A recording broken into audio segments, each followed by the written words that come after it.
Hello students, প্রথমেই UK educational টিপসের পক্ষ থেকে তোমাদের সকলকে স্বাগত জানাই। নতুন সিলেবাস অনুযায়ী ক্লাস 12 অর্থাৎ দ্বাদশ শ্রেণীর থার্ড সেমিস্টারে পরিবেশবিদ্যার সাজেশন হিসাবে বাস্তুবিদ্যার নীতি অর্থাৎ প্রিন্সিপালস অফ ইকোলজি থেকে বেশ কয়েকটি ভেরি ইম্পর্ট্যান্ট কোশ্চেন আনসারের পার্ট 1 আজকের ভিডিওতে আলোচনা করা হয়েছে। সুতরাং স্টুডেন্টস, তোমরা ভিডিওটি শুরু থেকে শেষ পর্যন্ত প্রত্যেকটা প্রশ্নোত্তর গুরুত্ব সহকারে লক্ষ্য করো এবং তৈরি করে নিও। এগুলি তোমাদের থার্ড সেমিস্টার পরীক্ষায় বিশেষভাবে তোমাদের সাহায্য করবে। প্রত্যেকটা প্রশ্ন ভেরি ইম্পর্ট্যান্ট। প্রথমে আমরা দেখি তোমাদের পরীক্ষায় মাল্টিপল চয়েস কোশ্চেন অর্থাৎ এমসিকিউ থাকবে থার্ড সেমিস্টারে। তা প্রথম প্রশ্ন হচ্ছে, বাস্তুবিদ্যাকে পরিবেশ সম্বন্ধীয় জীববিদ্যা অর্থাৎ এনভায়রনমেন্টাল বায়োলজি নামে অভিহিত করেন বিজ্ঞানী। কোন বিজ্ঞানী? এখানে যে কটা অপশন রয়েছে তার মধ্যে সঠিক অপশন হচ্ছে বিজ্ঞানী ওয়ার্মিং। অতএব অপশন এ হচ্ছে সঠিক অ্যান্সার, বিজ্ঞানী ওয়ার্মিং। নেক্সট 2 নম্বর প্রশ্ন হচ্ছে ইকোলজি। ইকোলজি শব্দের আবিধানিক অর্থ হলো পরিবেশ সম্পর্কিত জ্ঞান, বাসস্থান সম্পর্কিত জ্ঞান। এই বাসস্থান সম্পর্কিত জ্ঞান হচ্ছে সঠিক অ্যান্সার, অপশন বি হচ্ছে সঠিক অ্যান্সার। নেক্সট 3 নম্বর, ইকোলজি শব্দটি সর্বপ্রথম ব্যবহার করেন, ভেরি ইম্পর্টেন্ট প্রশ্ন। ইকোলজি শব্দটি সর্বপ্রথম ব্যবহার করেন কে? বিজ্ঞানী। এখানে যে কটা অপশন হচ্ছে ভালো করে লক্ষ্য করো, আর্নেস্ট হেকেল। অতএব অপশন সি হচ্ছে সঠিক অ্যান্সার, আর্নেস্ট হেকেল ইকোলজি শব্দটি সর্বপ্রথম ব্যবহার করেন। নেক্সট প্রশ্ন 4 নম্বর, ইকোসিস্টেম শব্দটি সর্বপ্রথম ব্যবহার করেন, ভেরি ইম্পর্টেন্ট প্রশ্ন। ইকোলজি এবং ইকোসিস্টেম খুব ভালো করে মনে রাখবে। ইকোসিস্টেম শব্দটি সর্বপ্রথম ব্যবহার করেন বিজ্ঞানী ট্যান্সলে। অতএব অপশন সি হচ্ছে সঠিক অ্যান্সার, ট্যান্সলে। পরবর্তী প্রশ্ন 5 নম্বর, জীবজগতে অবস্থিত প্রাণীদের আচরণ অধ্যয়নকে বলা হয় ইথোলজি। অতএব অপশন এ হচ্ছে সঠিক অ্যান্সার, ইথোলজি।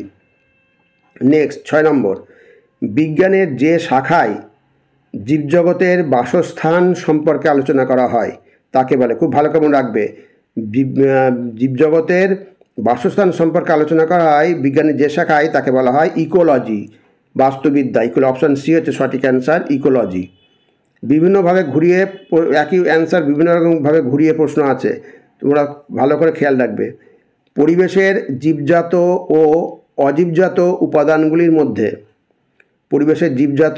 উপাদানগুলির মধ্যে পারস্পরিক সম্পর্কের ভিত্তিতে গড়ে ওঠা বাস্তুতান্ত্রিক একককে বলে, ভেরি ইম্পর্টেন্ট প্রশ্ন। পারস্পরিক সম্পর্কের ভিত্তিতে গড়ে ওঠা বাস্তুতান্ত্রিক এককে বলা হয় এখানে বায়োম। অপশন ডি হচ্ছে সঠিক অ্যান্সার, বায়োম।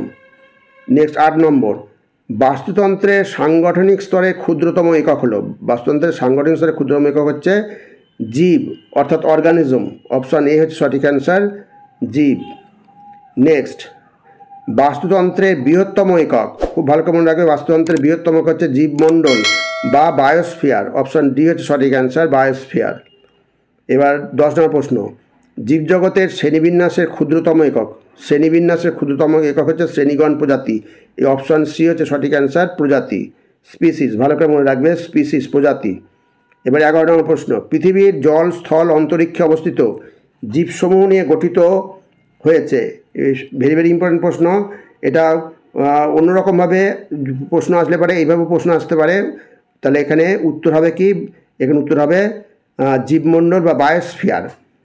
তাহলে খেয়াল রাখবে, প্রশ্ন বিভিন্ন রকমভাবে ঘুরিয়ে আসতে পারে।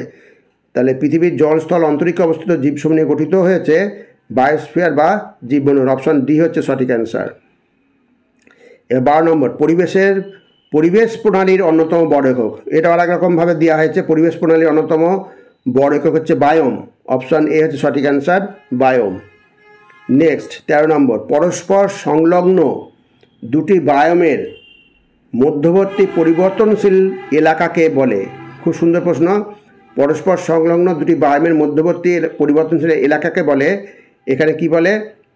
ইকোটন। অপশন বি হচ্ছে সঠিক অ্যান্সার, ইকোটন।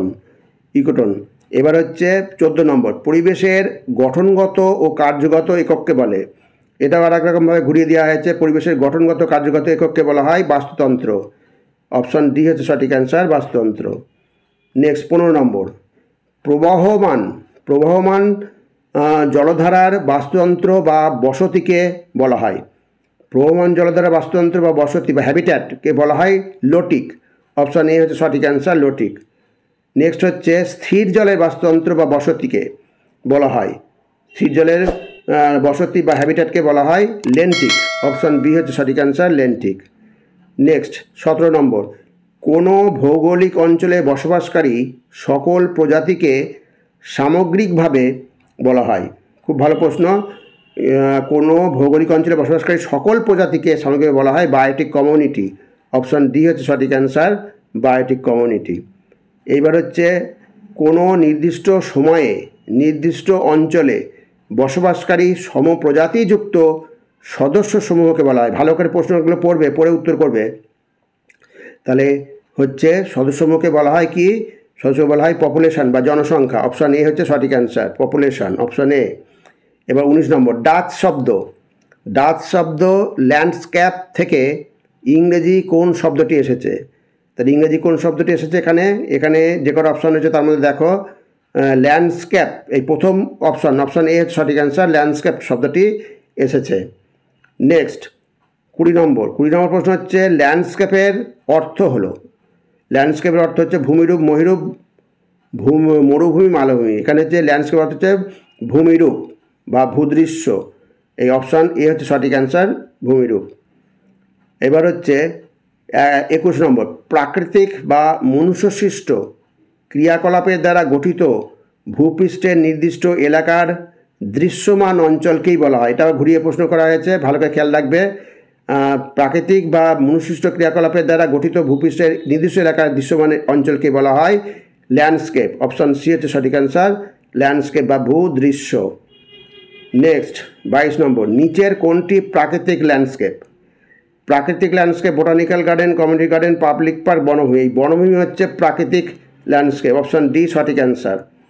নেক্সট 23 নম্বর, নিচের কোনটি মনুষ্যসৃষ্ট বা কৃত্রিম ল্যান্ডস্কেপ?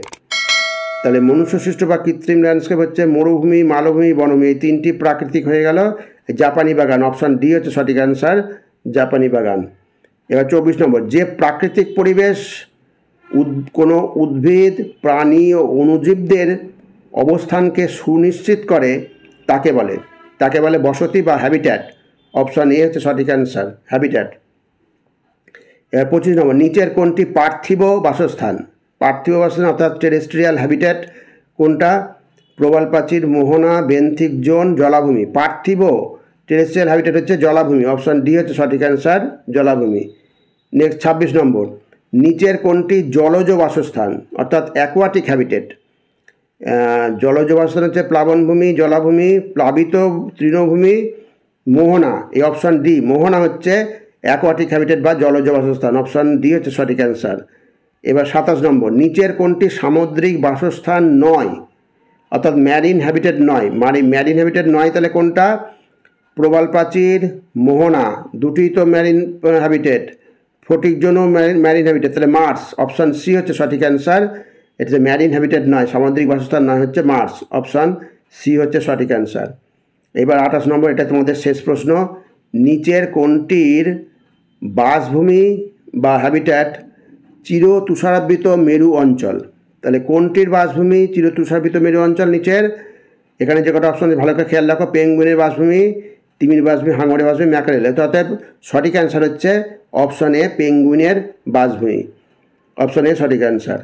স্টুডেন্টস, যে প্রশ্নগুলো উত্তর করে দেওয়া হলো, প্রশ্ন উত্তরগুলো দেওয়া হলো, প্রত্যেকটা কিন্তু ভেরি ভেরি ইম্পর্টেন্ট প্রশ্ন। অর্থাৎ এগুলো তোমরা খুব ভালো করে এখন থেকে তৈরি করে নেবে। এখন থেকে প্রতিটা পার্ট যদি ভালো করে লক্ষ্য করো তাহলে পরীক্ষার সময় কোনো অসুবিধা হবে না, এখান থেকে কমন পেয়ে যাবে। যাই হোক স্টুডেন্টস, ভিডিওটা যদি ভালো লাগে অবশ্যই সাবস্ক্রাইব করো, এর সাথে একটা লাইক দিও এবং তোমার ফ্রেন্ডসদের মধ্যে ভিডিওটি শেয়ার করো। তাহলে স্টুডেন্টস, আজকে এখানেই শেষ করি। তোমরা সকলে ভালো থেকো, সুস্থ থেকো। Thank you very much.